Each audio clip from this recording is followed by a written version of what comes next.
Ramir Boulder muling nagbabalik.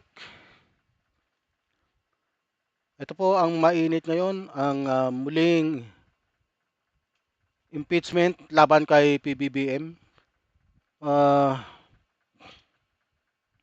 Sabi ni House Speaker Faustino D.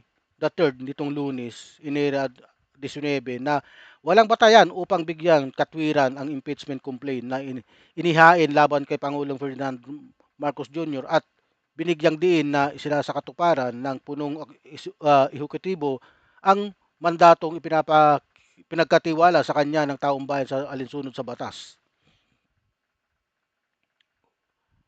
Ito po,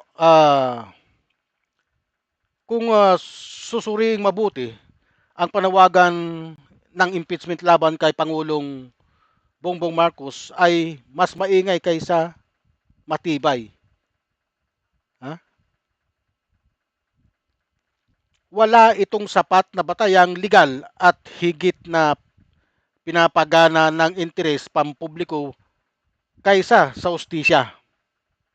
Ang impeachment ay hindi laruan ng galit o sandata ng ambisyon.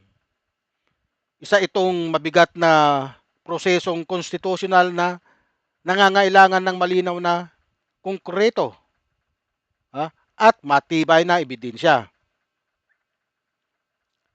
Sa puntong ito, mas nakikita ng taong bayan ang galaw ng politika kaysa paghahanap ng katotohanan kapag ginamit ang impeachment bilang pamalo sa kalaban.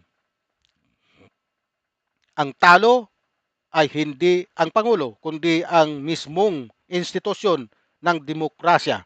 Ang bansa ay nangangailangan ng pamumuno at katatagan, hindi ingay na walang laman.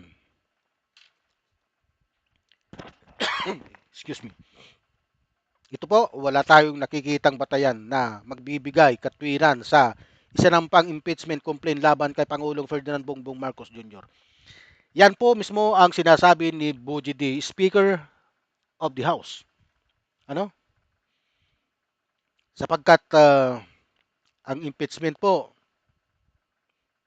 ni BBM excuse me, ay hindi po magtatagumpay. Nasisiguro ko po yan sa inyo. Ano?